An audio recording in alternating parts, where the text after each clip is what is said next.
We specialize in conceptual, kinetic installation and sculpture, often rooted in the history and language of music. Let's hear it for Nikita. Yeah. It's that writer brain. Harmony Holiday is a writer-dancer, archivist, experimental filmmaker. She's been featured in the Hammers 2020 Made in LA Biennial. She's published 5 books of poetry, including Mafa, which was published last year.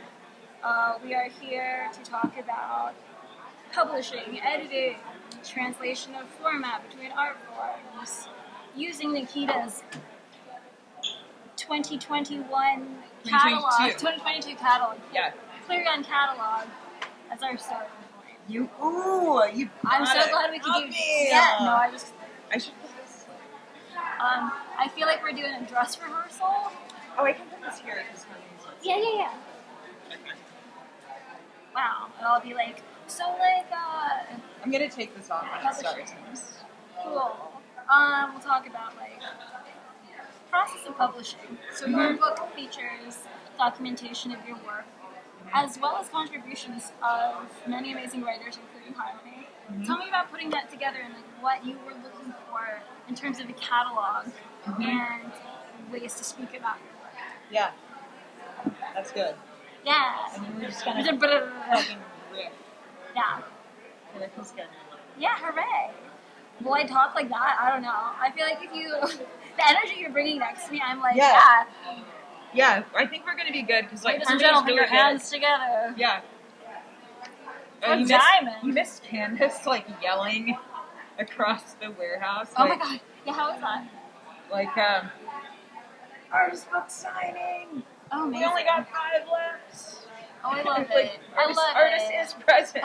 Is Candace still here? Yes. I haven't. She's gonna be here. She's gonna be here like all day. I feel like there's a limited. She moved back to Berlin. Oh my gosh, she doesn't live here. Yeah. Well, I feel like because she was living in New York. She was trying to get out for a while. For a minute. I feel like that is the entire subject of like. I interviewed her. I feel like there's a really small amount of artists that I reached out to write about. Okay. Yeah. You are one of them. Just because like art publishing has changed. Yeah. And now you get assignments like. Yeah. You know. Yeah. How does that work?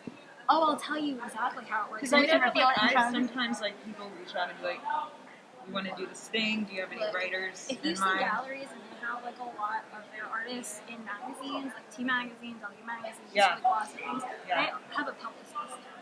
They have someone who works for them and engages with the press. Wow, should we just do that here? They're just like. If you have questions for me, like, if you want, I mean, I feel like that's part of it because we're talking about documentation. Like part of building a market is, like there's a historicization that happens with journalism. It's like a real time making records of things. Yeah. Like a timestamp. Yeah. You know? Yeah, that's very real. And that's where I'll invite you to be like, these are things I have hated about stories written about me. Yeah, totally. It's why I don't like having my photos taken for publications. I remember when I went to your studio, I had just gotten an iPhone with portrait mode, and I was like, oh my god, that's right, when I had my live work studio in Inglewood. And I was like, can I take your picture? Yeah. And then they didn't use any of that. They used what did they end up I don't remember. It was so many years ago. Yeah, that was a while. It was like 2018? 2017, 2018? I feel like 2017 was like a moment. Yeah. Yeah, because I feel like it was around like Made in LA. I feel like you were not like famous then. Yeah, I'm still not, but I'm working on it. There was like literally like almost famous. Wait, can we confirm your pronouns real quick? Oh, you can say she. Okay, cool. In speaking, it's just like with writing, I'm like just don't. Yeah, I feel like that's important too. We're messing with language. We're inscribing it on metal panels. Yes. We are. Yeah. Switching between poetry and essay. Yeah. We're just waiting on one more person. Harmony.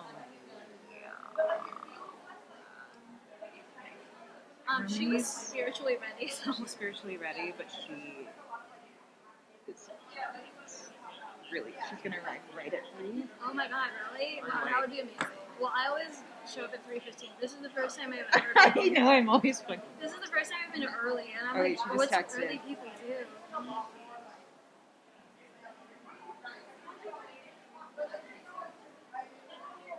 Oh, bitch. That's like 40 minutes away, basically. Yeah. Took me like 40 minutes to park.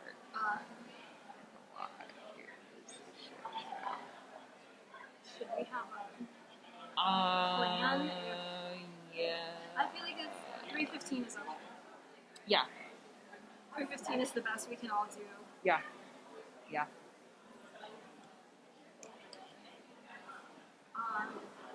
Oh gosh, I hope she makes it. I hope she makes. Wait, did it say I just parked or I'm looking for parking? She said, it said, If she's saying the streets are blocked, that means she's still in the car. I'm here and the streets are blocked. This was at 2:40, 2:52. Should be there soon, but it's a hot mess out here getting to. Okay, so she's actually not going to be here for a while. Yeah. Which I think is fine. I think that's fine. Yeah. Yeah, I don't feel like that will adjust. I mean, I feel like I do know your work. Oh, there she is. Okay. Oh, wow. Amazing. Wow, I was really scared. Yeah. Oh, she was not revving herself. No, she was. Yeah.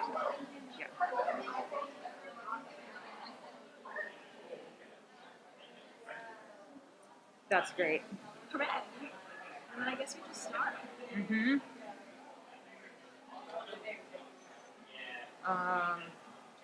Yeah, it feels good. Yeah. We're ready. Oh, it's nice and intimate. Spiritually ready. Spiritually ready. If we could have like a little music playing and then for the I know, it's intro, like, ladies and gentlemen, put your hands together 4, for Diamond. 3 LW. Remember that band? 3LW. 3LW, is that It was like a three group from the Little 90s? Women. Yes, Yeah. yes. I was just Is reading that an article from the about how front they. to back? Yes. Yeah. They tried to sue Taylor Swift for copyright infringement. Amazing.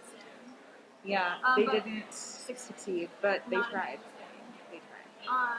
I know all the lyrics to anything that happened on CRL in the 90s. I could not, for the life of me, learn any lyrics that I hear every Drake song 10,000 times. I could not. Oh no, it's just like it's. My brain is energy. not forced. She's like. Yeah. Like the new Beyonce album. I'm never gonna remember any of the words to any of those songs. I feel like also it's hard to sing along to. also departure of genre. For sure, it's like dance music. You're not really. No, I mean. You need to know the words. Yeah. Destiny's Child. Just tell you exactly what they were Yeah, feeling. she's like, I've done that for you.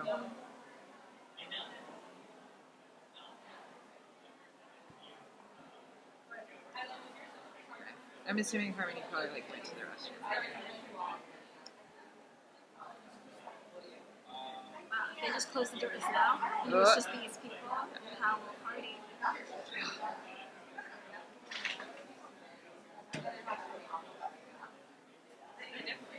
Oh yeah, we actually. Oh yeah, she's right there. Yeah. Yeah. Oh, fans. Yeah. Hi. Hi. Good to see you. Hi. Oh my God. Nice to meet you. It's so blocked off out here right now. There's all these police You did a barricades. good job Yeah. getting her though. It took me.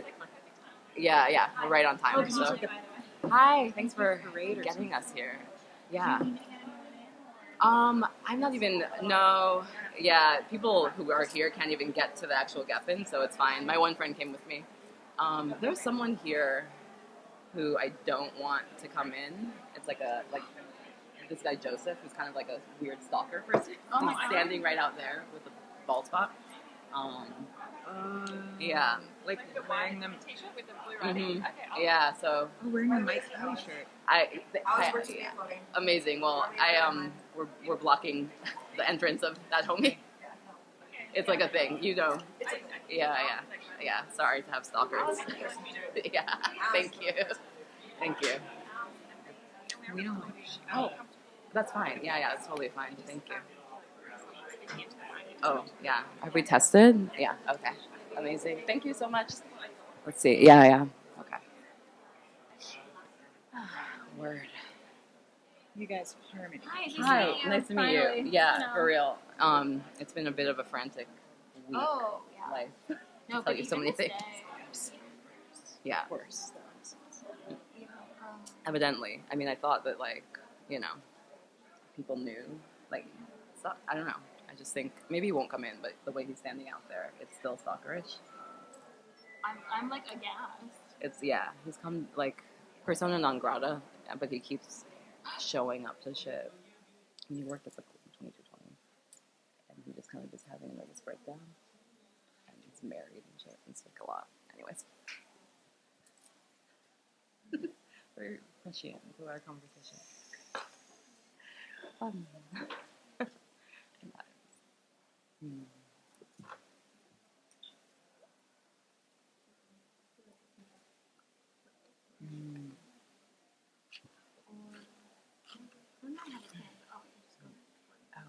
It's best.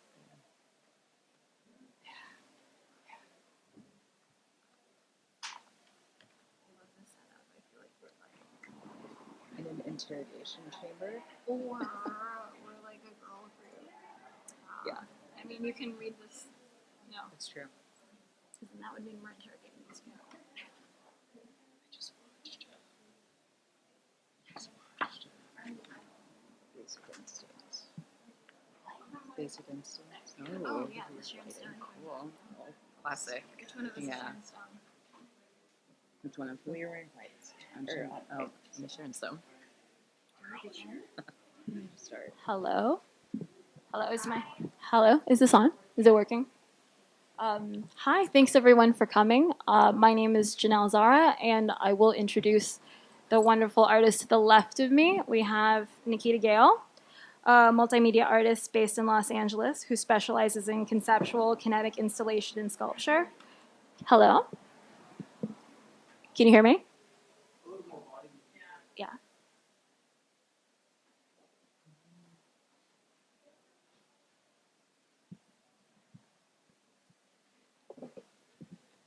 Hello?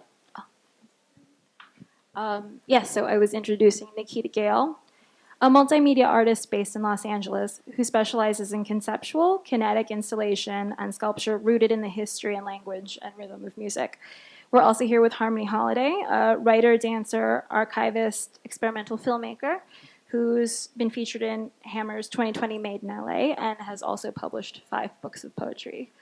So, today we are here using Nikita's 2022 catalog as our starting point for our conversation today, published in 2022. It's about your 2021 exhibition at 52 Walker called End of Subject. Let's talk a little bit about the contents of your catalog and what you wanted to include in there and who you invited to contribute. Can everyone hear me? Oh, that sounds loud. Okay. Hi, I'm Nikita. Thanks everyone for coming. Thanks to David Zwirner, 52 Walker, Clarion Publications for organizing this, making it happen, giving us a little stage. So I was thinking, I think we all have sort of different objectives or things that feel interesting to us about having the opportunity to talk about publishing and publication. And so I can kind of speak a little bit to my relationship to documentation, specifically with this catalog, because Clarion is interesting in the sense that you know, there's the exhibition, but you're also thinking about how that work will go into documentation, sort of like how you want that to feel and look, because you're thinking about, you know, if someone doesn't see the exhibition, what are they left with? Because for me, like working in installation, it's so much about the kind of experience of the work. It's not just like what the work is, it's what the work is doing in the space, like when you're in it. And so the question to me was like, can I make a publication that is also doing what the installation was doing, or doing some version of that, right? And so for me, there's, you know, lots of images of the exhibition, like really gorgeous images.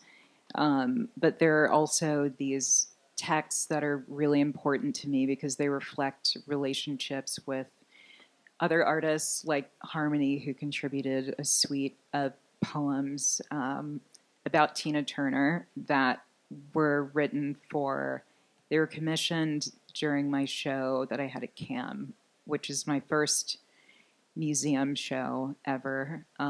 It was the first time that I'd made this work called Private Dancer, which is, it's, you know, this work that's thinking through relationships of like labor and performance, thinking about Tina Turner kind of as a model of that. And so I asked Harmony, and she was like, totally. It was like a program. So we were in lockdown, so everything was over Zoom. And I was like, would you maybe have some pre-existing stuff maybe you'd want to read for like half an hour over Zoom? And you were like, I'm going to write some new shit. I think you wrote, was it like 12? It was a lot of, it was a lot. I mean, she's a muse of all of us. For sure. For sure. And so I don't want to take up too much time. I'm just so excited about talking about documentation. But so those poems ended up being included in this catalog because they just existed kind of as, you know, this program that happened in 2020. Mm-hmm.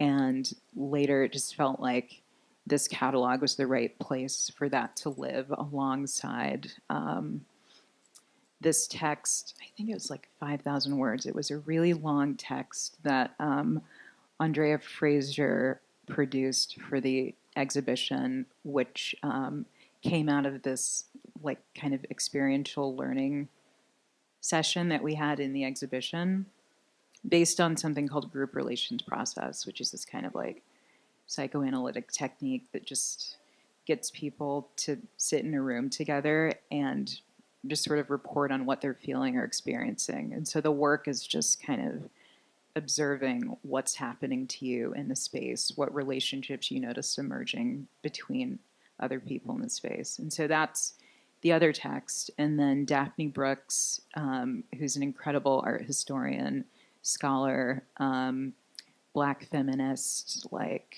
just incredible thinker who also writes a lot about music, contributed liner notes for the catalog. So there's also this relationship to just, you know, making a publication that also has this way of moving through the world. It feels a bit like some kind of recording or an album where it rewards kind of deep looking, or there's a kind of like reporting on the work that's not necessarily, you know, super formal. It's more like just kind of thinking through or reporting on the things that happen like outside of the work itself.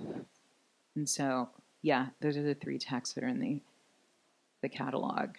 But we can get more into that later. Oh, yeah. I'm sure it'll come up later. So what we have on the screen right now is a page with one of 7 poems that Harmony, you contributed to the catalog. It's 7, right? Mm-hmm. Yeah, let's kind of contextualize this exhibition that happened in 2021. When this is a question for you, Harmony. When Nikita approached you, mm-hmm.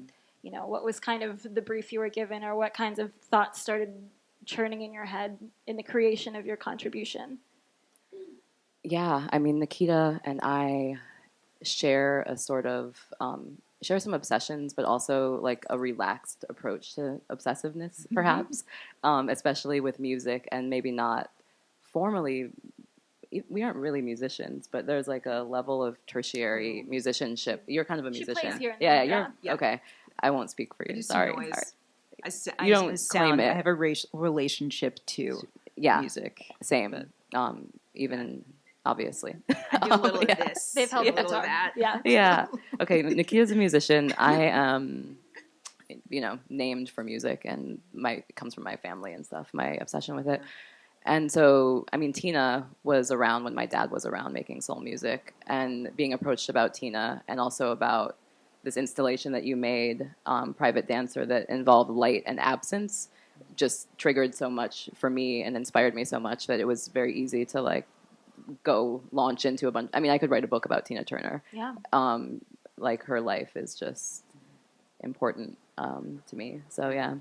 I mean, definitely. I think both of you are responding to Tina in a certain way, using different formats, kind of different versions of poetry.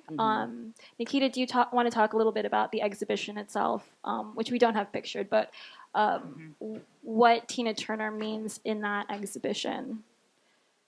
Yeah, I was thinking, I do a lot of research. I heard somebody recently use this term me-search, which is kind of funny because it's just like whatever I'm obsessed with suddenly becomes this like philosophical pursuit in a way. Yeah. And so Tina Turner, it's funny because it's just like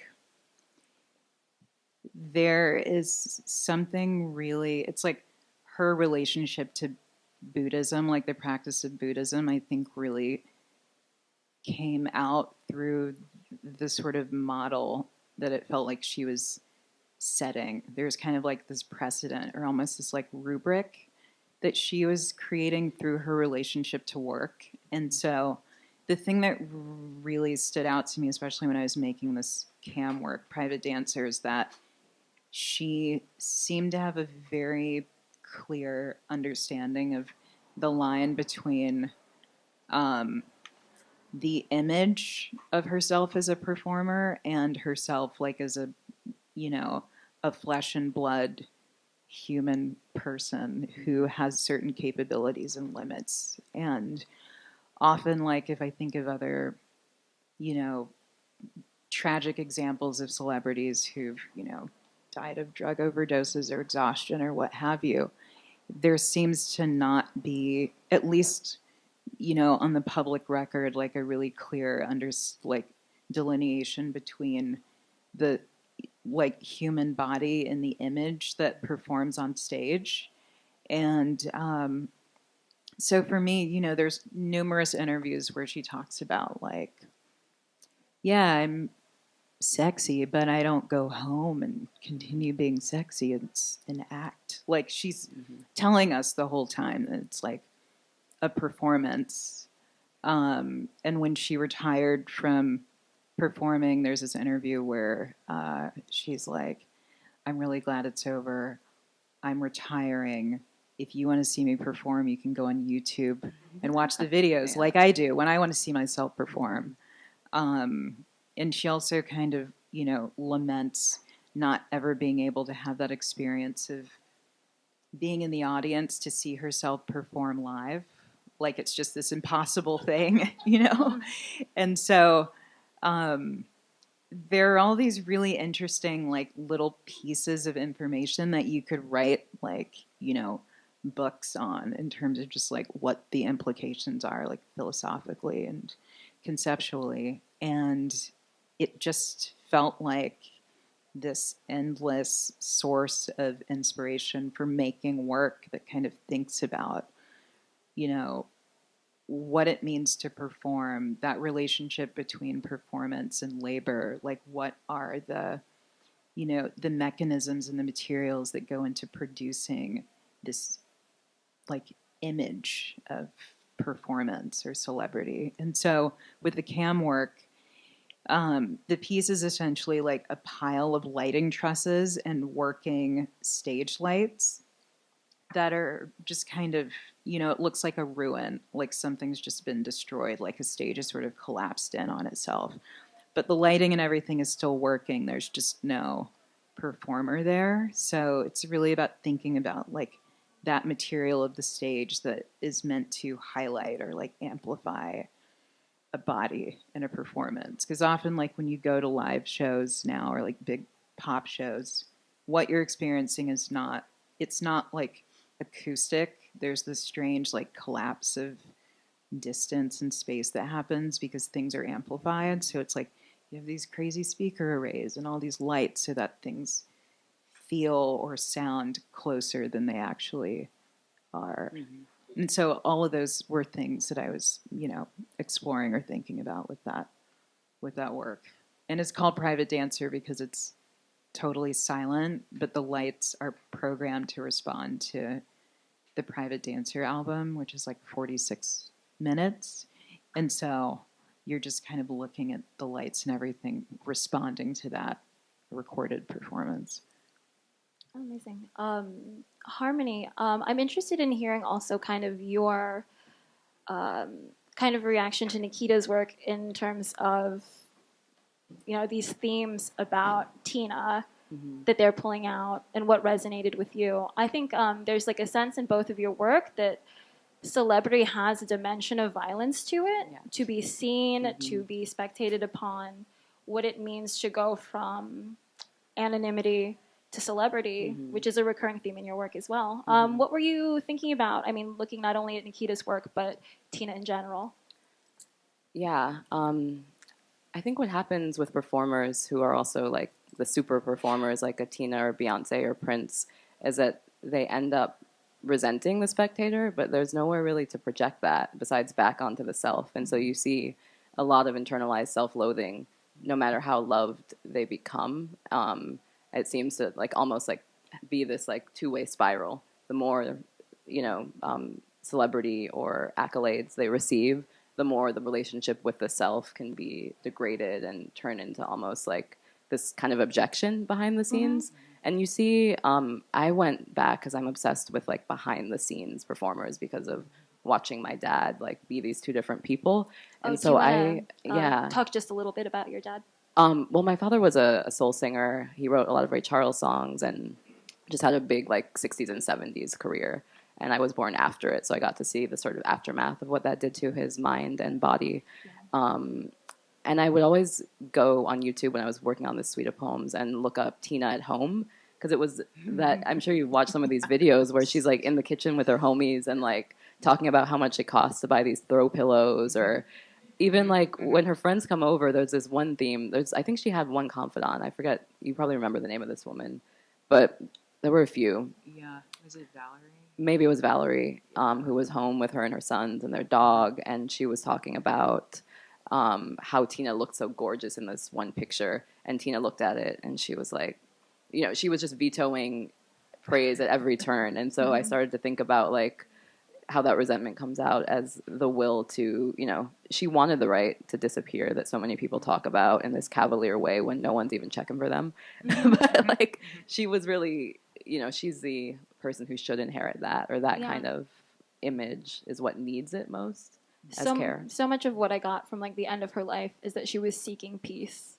Like she started making these recordings. You can look at them on YouTube. They're like Buddhist chants. Yeah. Like she's just trying to get out of the spotlight, which is a recurring theme in your work. Yeah, there was a line in Harmony that I thought was so beautiful. When I give into the moist palms of maniac spectators, maybe they're not maniacs. Maybe they're not watching my eyes bleed and clapping at me. I feel like that's such a beautiful kind of sentiment, but also so tragic. Yeah, I mean, I think every performer, no matter what scale, has their ideal audience maybe in their mind, even if it's just like the subconscious sort of stigma that you carry around. But for her, somehow it seems different. Like she was much more generous than so many, that I don't feel like she was even policing access to herself in a way that might have helped her find some of that peace here. And so I think she probably did sort of have an internal dialogue with her fans because she was so concerned about how she was being received. I mean, and she was abused into that. So that was a thing. She was trained into that. I'm wondering, like, the two of you as artists, as an artist, it is this process of taking something very personal and putting it out for public consumption or viewership. Do you both have idealized audiences? Do you think about your audience? Are you serving an audience, or are you purely, can you have pure expression without anticipating a response? And how does that change your approach? Who wants to take it? I can start. Yeah. I think a lot about my practice in terms of, like, often my work feels like it's a portrait or some kind of documentation of myself as a consumer of media or as a member of an audience. So a lot of the work tends to be about things that I don't know, and this is where my sort of like love of Stuart Hall comes from too, but it's like my understanding that nothing is really off limits. Like there's no distinction between, what's considered highbrow or lowbrow. It's like my work is about pop music, like pop culture in many ways. And I think that ends up being a really compelling entry point. Like if I'm just, if someone's like, what's your work about? And I'm like, well, this piece is about Tina Turner. Most people would know what I was talking about, as opposed to being like, this work is about like a Marxist critique of labor, because it's all also that, but it's not both. Like I'm starting with that. Like I have this motto I think about a lot in the studio, which is that desire is data. I feel like it's connected to that like me search thing where you're just kind of like, what is it about this thing that just keeps, it's like burrowing itself in my consciousness. I have to make work about it. And it's much more fun to make work when it's about something you're really excited about. Like it doesn't feel like you're trudging through, this, I don't know, like this mountain of research or like really difficult stuff. Because it's like, I talk about Tina Turner. It's like you're talking about feminism. You're talking about domestic violence. You're talking about like racialized violence. You're talking about labor, histories of music production, like how it's like it's all there. And so but I think like my relationship to audience in that sense is like I approach the work just thinking of myself as a member of an audience. And I think as an artist, one who's not a performance artist, I get to also have the satisfaction of being able to kind of occupy a similar space to somebody who's seeing the work too. As opposed to like Tina not being able to be in the audience at the same time she's performing ever. Shame. Yeah.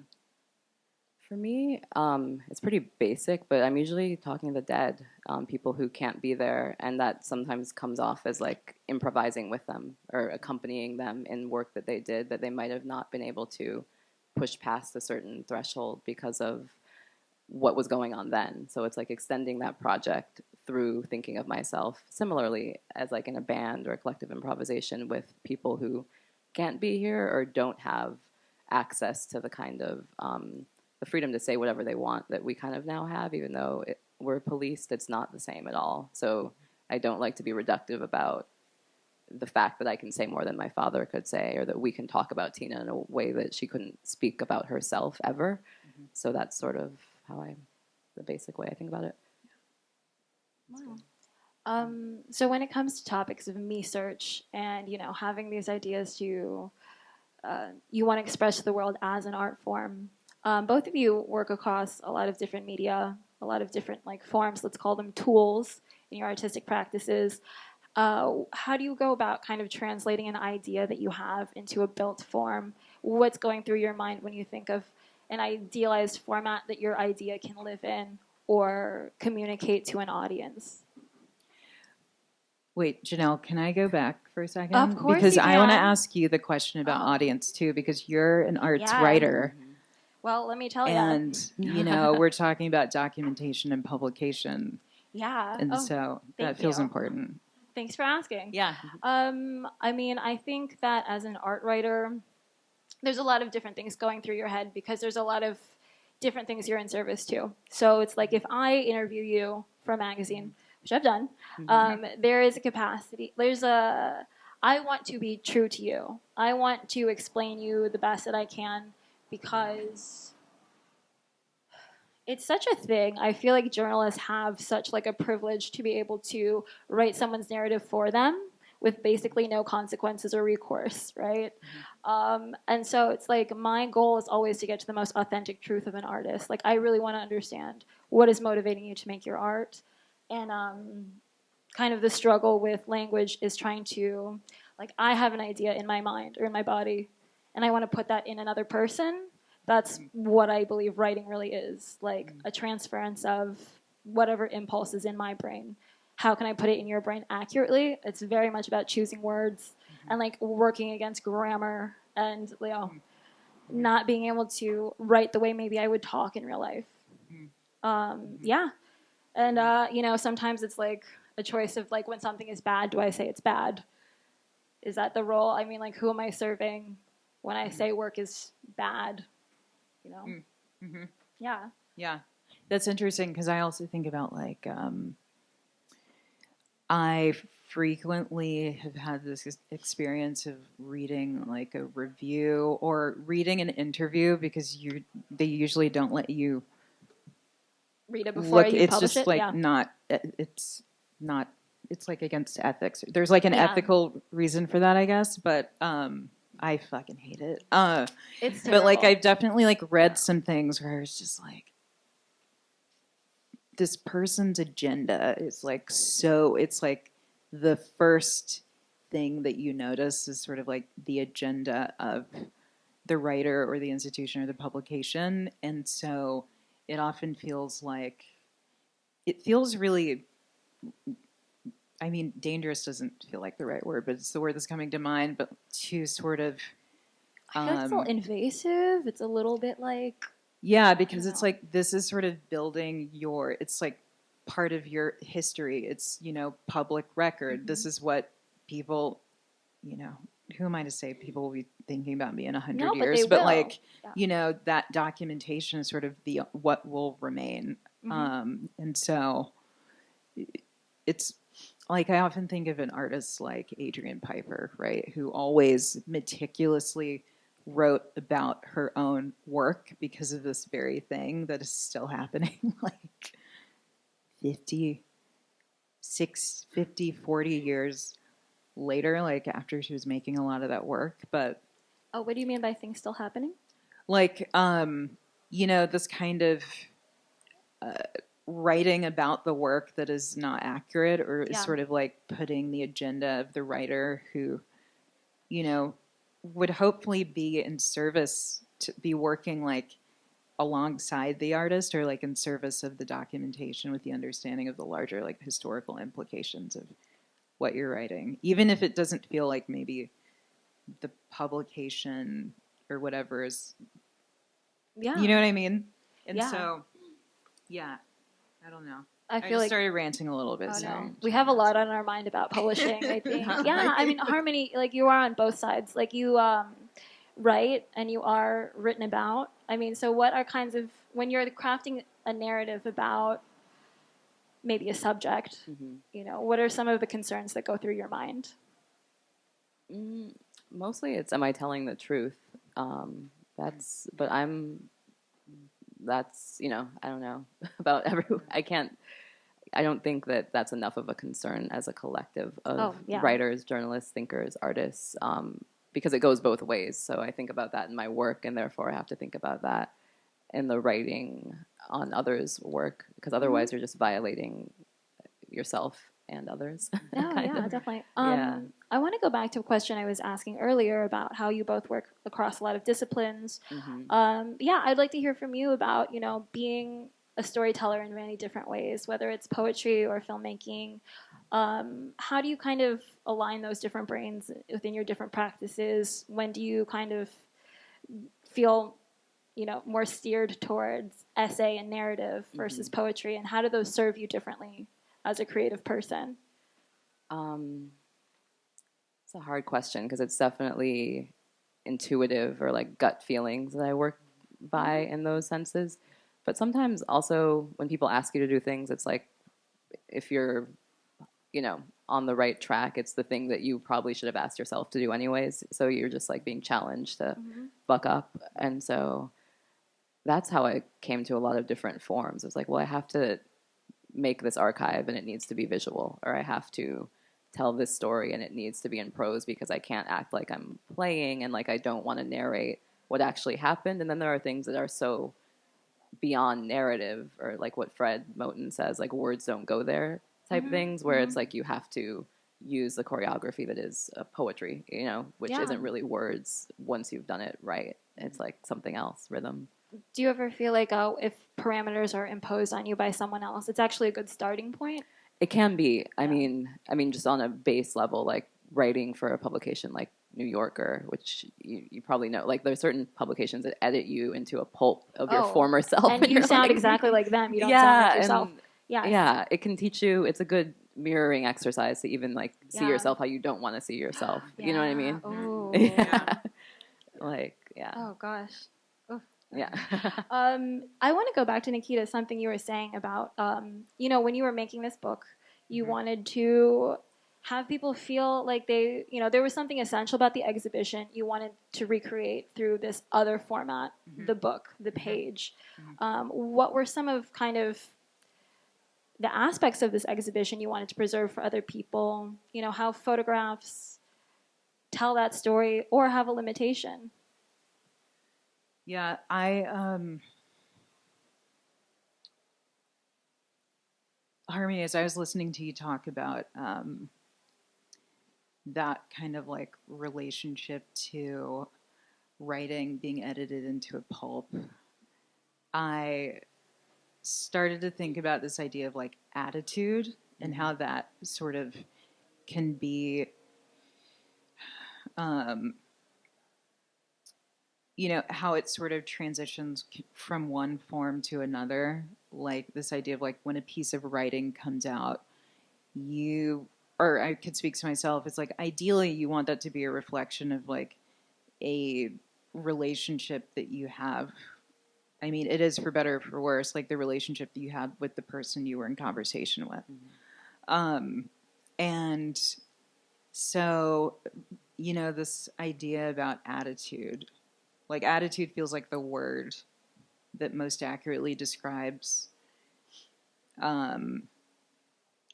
it's the thing that I would hope is the through line between the exhibition and the catalog, that there's still the same kind of attitude of both, regardless of the form. So with this catalog, I mean, there's a, like the way that the words even just like land on the page, I think of Harmony's poems, like the way that images, these archival images of Tina appear, and also just the form of the essay that Andrea wrote, which is it's almost like a script. It's essentially a transcript of a recorded conversation. So there's none of the text is formal, with the exception, I think, of maybe Ebony's like director's forward. That's kind of the only thing that feels like a kind of, essay type of thing, because my attention span, I'm not really good at absorbing information that's in essay form usually. It's like I usually read a lot of poems, like I listen to a lot of music. I like flipping through like photography books and that kind of thing to just think about and research for my work. And so I wanted the catalog to also feel like something that I would actually read, like something that came out of my brain and wasn't just, falling into the, issue 2 of the Clarion series. There's so much that can happen within these pages. And so I really wanted to,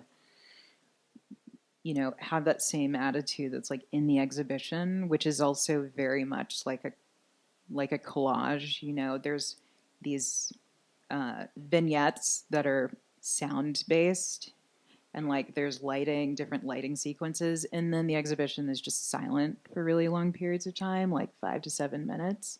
So there's a lot of like space in the exhibition as well. So I wanted those things to still land, but like in a different form in the catalog. And like the liner notes that Daphne contributed, it's like it's like a slip-in piece of paper, so you can just like take it with you or take it out of the book. So there's parts that literally like don't stick into the catalog, so it feels very, I don't know, kind of like stacked together in this weird way.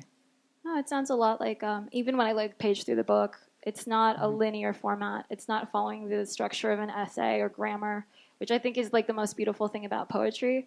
I can't say enough how much I struggle with grammar every single day as a journalist. Like there's a certain order that words have to be. There's a certain like cadence you cannot express if you are putting the comma in the correct place. It's absolutely nothing like how you're talking. But what you've done in this book, I think, is so wonderful. It feels more like an organic journey. Like, I would speak like this, I would read like this. When you say you can't absorb information from an essay, it's because they're so boring, because they're so like linear and like kind of so directive in telling you something.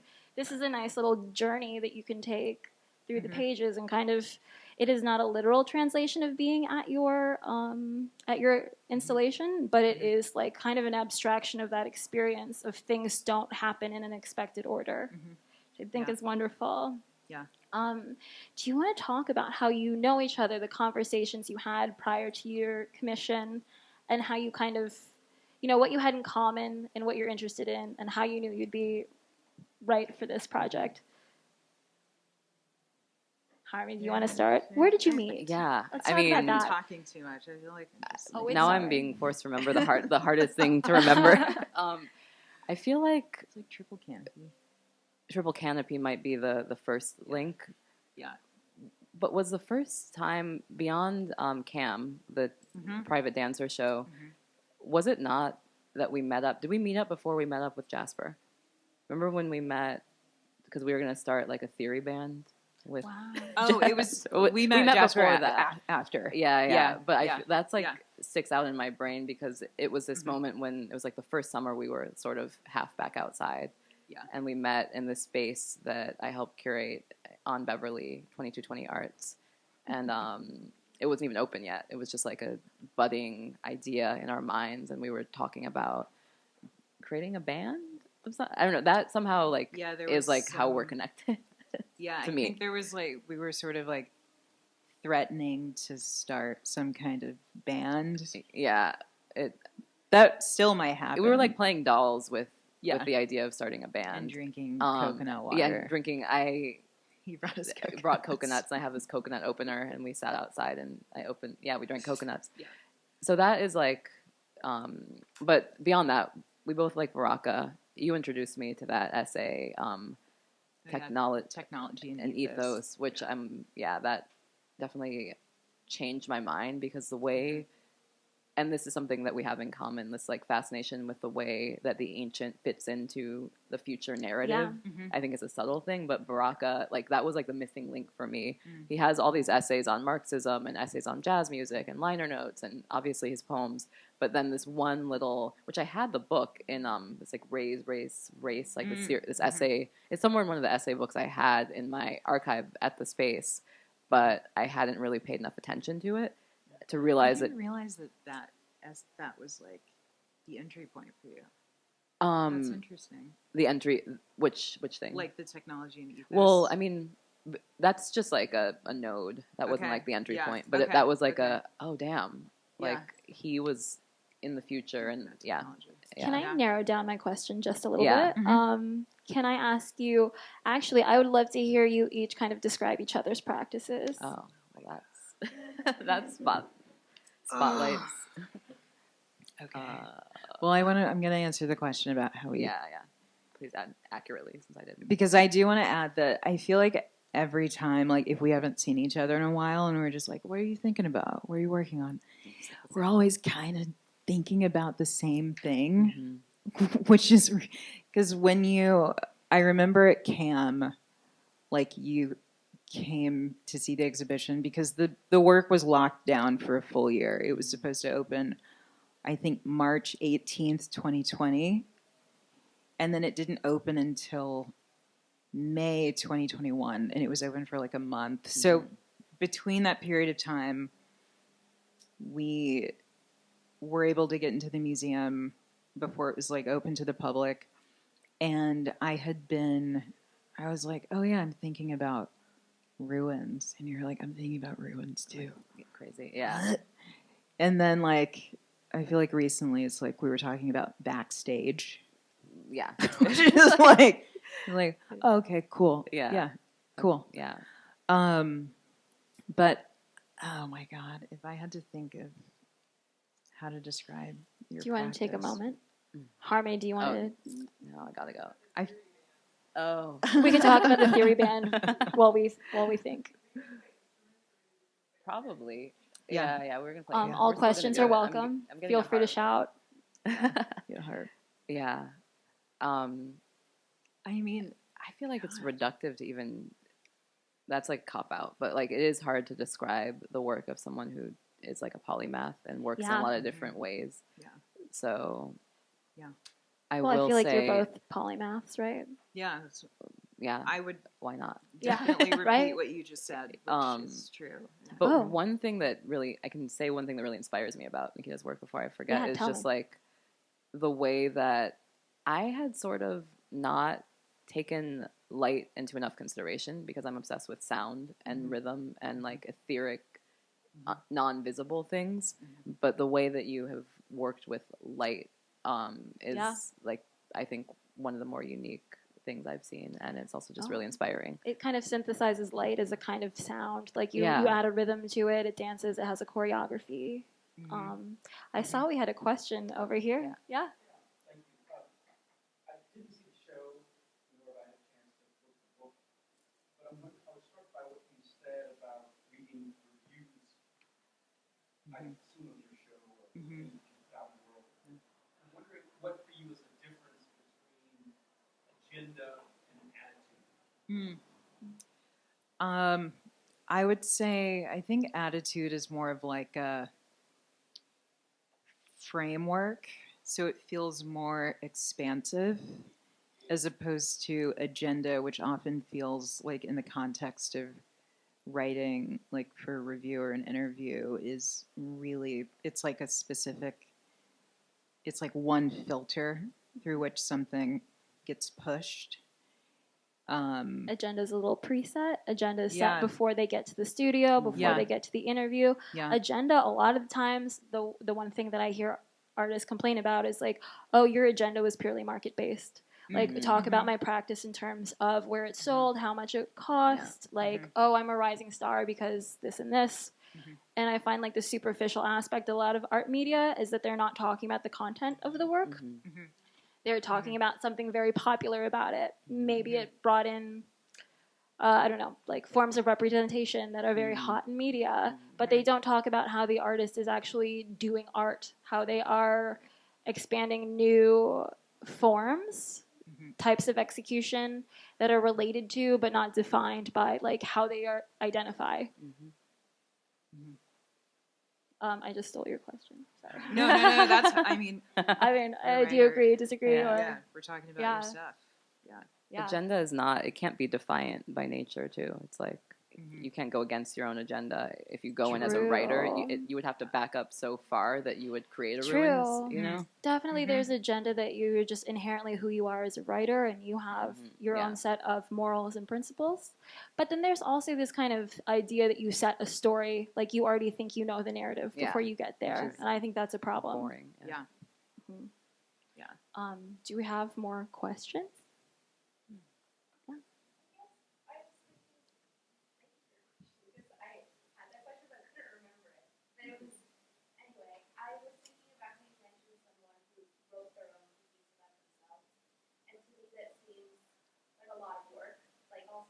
Really biased and has its own agenda, and I think that anyone has the opportunity to write about their own work as well. Yeah. So I wanted to ask, like, do you want to take up that opportunity, even though that's like comes with bias and is a lot of work?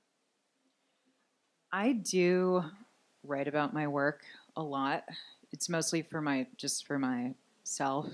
Like I have a lot of like journals and records of just, experiences of the work, but also reflecting on conversations that emerge with other people about the work, which is one of the things that feels really special about the documentation in this book, is that it's essentially, the Andrea Fraser work is essentially like, I think there were 16 people in the exhibition talking about what they were experiencing in the work, and then, sort of reflections and feedback on those conversations. And so, yeah, I feel like I haven't really published a lot of my own writing about the work. Like I've written about the content, what's driving it, but not specifically. I have a really bad memory too, so it's possible there's some stuff in there. Like there are interviews where I talk about the work and kind of like what I hope the work is doing. But the writing like is often very like reflective and intuitive, like my own like journaling and stuff about the work. So yeah. Does that answer your question? Okay. Maybe not right now, but eventually. I feel like I would want to have like enough of it for it to feel substantial. Like I have, I did publish. It's not my own writing, but it's like a collection of research that I did for an exhibition last year with Cassandra Press. They have a table over there at the fair. But it's just like this compilation of research that I did for an exhibition, but without any of my analysis. It's just, this collection of things that I was thinking about and reading at the time, which also feels important, just like the raw material. I have a question for both of you. How much writing do you do that is not seen by anyone else?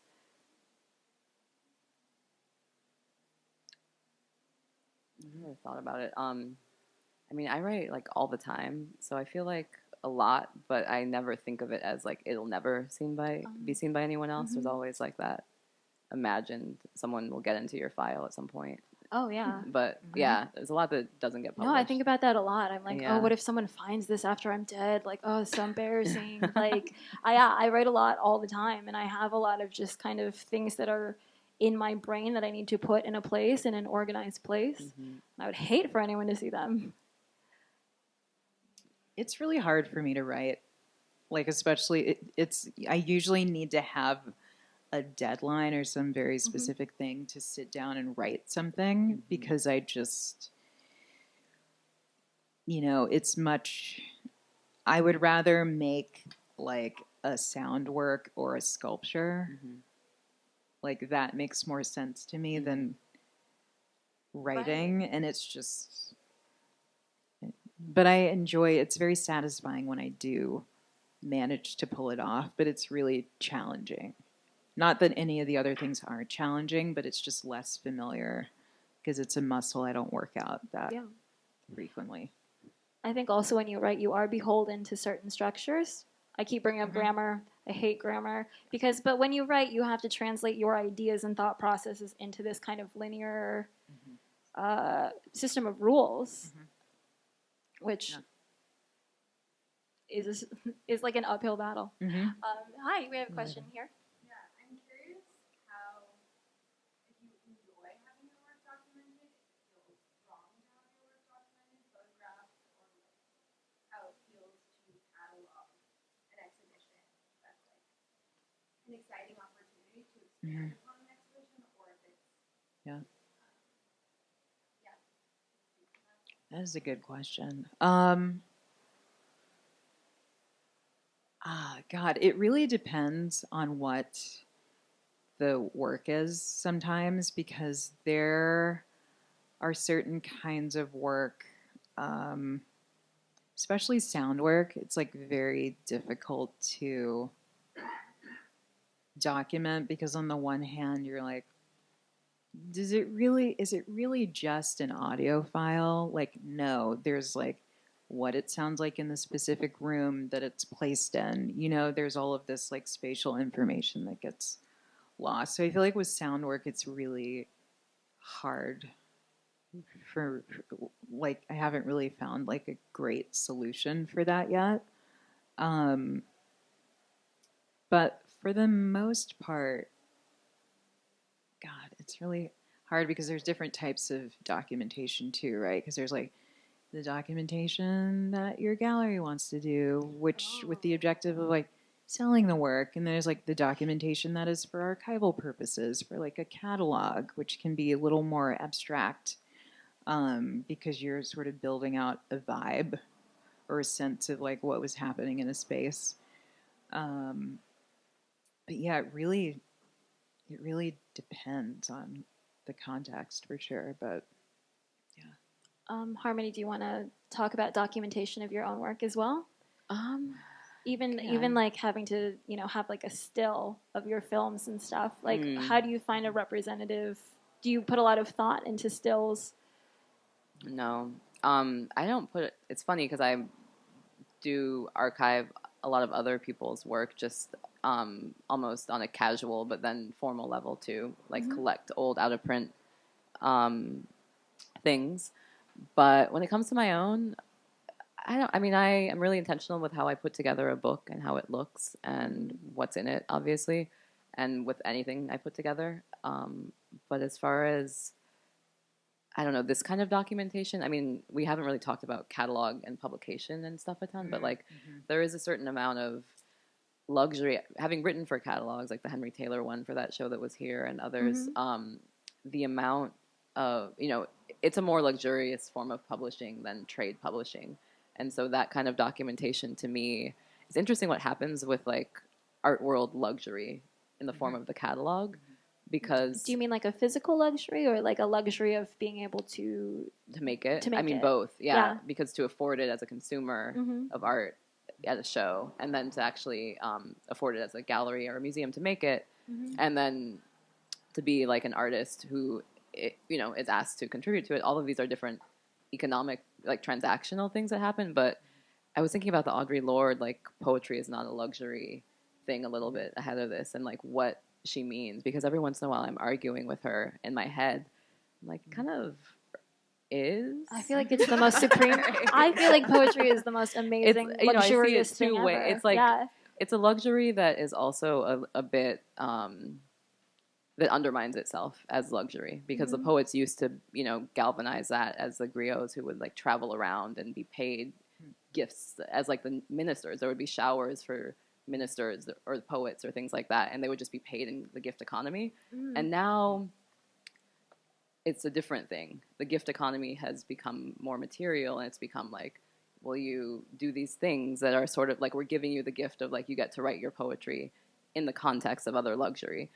But then I think about the invisibility. I mean, just both of our work circulating in certain spheres, that it being in the form of luxury means that so many people won't see this work ever unless we also go and like distribute, like the zine, like the hand to hand distribution, or like the saying the poem out loud. Like that's when poetry is not luxury. But in this book, like how many, maybe however many people have read The Suite for Tina Turner versus like poems I just throw on Twitter. Like, it's like, so that's, a negotiation. Yeah, definitely. Yeah. I think we have time for one more question. Sure, Kiba, hello. Mm-hmm. Like to throw out a third A word, a lot of other different from like activism and something that we said. I work with Nikita, but something that we think about a lot of agency. So like working with Nikita Studio, there's certain kinds of like asks that when her work gets written about, sort of avoid certain terms or to use certain language. We have some artists who have all lowercase names, and some publications have actively rejected. Oh, yeah. Oh. Can I talk about They this? have their own like style guide. Yeah. I actually just like tried to look up like the New York Times use they them pronouns, and there are a million op-ed stories about it, but it seems like officially they still have not adopted it. Oh, yeah. Can I take this one? Yeah. Sorry. Yeah. The fact in the background, it's interesting entering these like particular structured spaces in different publications or institutions or what have you. And as an artist and creative, when your work gets out into the public, part of it is like you do have to sort of like let go, right? Yeah. Yeah. All about artwork is like very multivalent, and like different people might take away different things from it. Perhaps sometimes like you might even take it like, oh, like I didn't think about that, but like someone read something into it. So where do you find space for, and like what is important to carving out that like agency and what is important to you, but then also being like, well, I can't like describe and determine how people should read Can I take this one? You want? I was thinking about this, that to have visibility, like the more visible you are, the farther away your own narrative gets from you, because so many more strangers are talking about you. They don't know you. And so if you are an artist who's breaking a lot of new ground, then you're kind of building a language around what you're doing as you're going as well, alongside what you're doing. Let's say you're changing, like, if you have a groundbreaking artistic practice, there's not necessarily a language that will accurately, describe it. And I think one of the most interesting things that's happened to me as a journalist is that I was interviewing an artist who is deaf. Her name is Christine Sun Kim, and before she agreed to the article, she sent me a rider, and it had a list of how to refer to deaf people. And it's like, I will not be called, like, inspirational. Please don't do that. Deaf is capitalized. Like, I am not. Just so many different, just clauses, but she is anticipating the way that I would mess up her story. Mm-hmm. She is taking a list of every piece of media that has referred to her incorrectly or, like, in an ableist way, or had, its own intrinsic bias to it. And she made a list, and she said, please don't do this. And if you can say yes, then we can have the interview. And so that was me going to my editor and saying, I think this is important, and kind of, fighting for her right to do that, because I think there is something really inhumane about being a journalist and, where your autonomy or your agency is more important than your subjects. I think that's something that we need to work out as an industry. Do you have time for us to respond? We'll just keep asking questions till we have to go. Like, on the agency, the agency tip, I would also say that because, like, my work is, like, a lot of it's about visibility, right? And the way that that's a sort of double-edged sword where, on the one hand, especially if you're, like, living in a margin, like a body that is on the margins, it's, you're simultaneously grappling with wanting to be present and visible for the people who would feel empowered by seeing you in a certain position, but at the same time you're dealing with how exploitative that position can be as well, like the way that images get used by larger institutions to add cultural value without doing any of the internal work to, like, maintain that. And so for me, like, in most publications and things like that, I just don't allow images of myself to be used because it's just too fraught for me. And I understand what it means to have, like, an image of a Black queer person circulating for an institution or a publication that, like, is just not doing any of the work. It's just, and I think that also ties into this question around audience too, like, who is the audience, who's receiving, who's consuming the image, like, what's the ultimate purpose for you needing that image in the first place when we're talking about the work and not the biography necessarily. So that question of agency, I think, is really tied into image and visibility for me. Yeah. Thanks, everyone. I think we've gone over time a little bit, but thank you so much to my wonderful panelists. It was great speaking with you. And thank you, everyone, for coming. Have a great book fair.